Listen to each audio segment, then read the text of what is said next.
साथियों, हिंदी भाषा और उसका विकास इस श्रृंखला की यह है तीसरी कड़ी।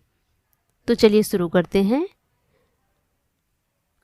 प्राचीन या पुरानी हिंदी, इसे हम हिंदी भाषा का शिशुकाल भी कह सकते हैं, जिसमें हिंदी शब्द की उत्पत्ति और विकास शामिल है। प्राचीन हिंदी के रूप निम्नलिखित हैं। ब्रजभाषा, इस भाषा का प्राचीनतम उपलब्ध ग्रंथ सुधीर अग्रवाल का प्रद्युम्न चरित, जिसका समयकाल है 1354 है।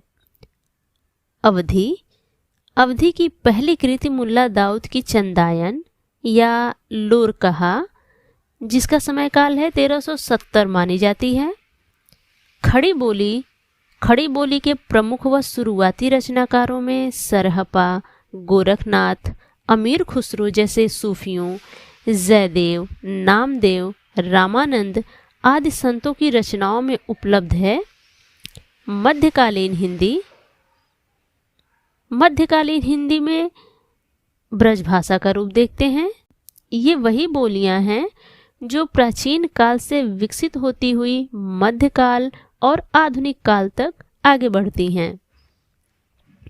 मध्यकालीन हिंदी में ब्रजभाषा, प्राचीन काल से विकसित होती हुई ब्रजभाषा मध्यकाल तक आती है।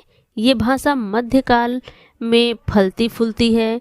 प्रमुख कवि सूरदास, नंददास, श्री भट्ट, गदाधर भट्ट, रसखान, मीराबाई आदि हैं।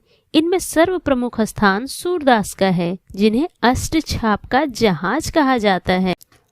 अष्टछाप महाप्रभु श्री वल्लभाचार्य जी एवं उनके पुत्र श्री विठल नाथ जी द्वारा स्थापित 8 भक्तिकालीन कवियों का एक समूह था, जिन्होंने अपने विभिन्न पद एवं कीर्तनों के माध्यम से भगवान श्री कृष्ण की विभिन्न लीलाओं का गुणगान किया। अष्टछाप की स्थापना 1565 ईस्वी में हुई थी। ब्रजभाषा के रीतिबद्ध कवियों में केशवदास, चिंतामणि, मतिराम, सेनापति, देव पद्माकर प्रमुख हैं।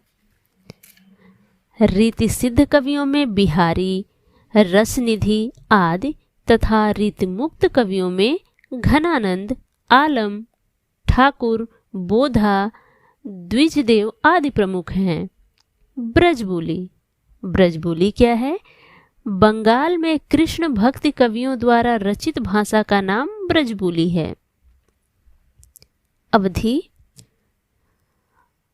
मध्यकालीन अवधी भाषा के कवियों में कुतबन, जिनकी रचना है मृगावती, जयसी, जिनकी रचना है पद्मावत, मंझन, इनकी कृति है मधुमालती, कासिम शाह, जिनकी रचना है हंस जवाहिर, आलम, माधवानल, उस्मान चित्रावली, नूर मोहम्मद, इनकी रचना इंद्रावती, शेख निसार, यूसुफ जुलेखा, आलिम शाह, प्रेम चिंगारी और तुलसीदास, जिनकी रचना है रामचरितमानस, ये प्रमुख हैं।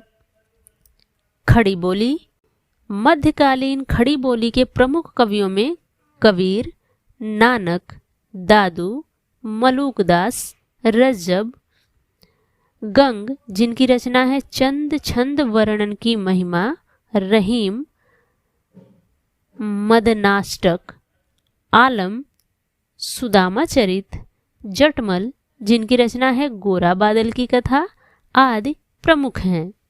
तो दोस्तों, आज की इस कड़ी में बस इतना ही। नेक्स्ट वीडियो में मिलते हैं, तब तक नमस्कार।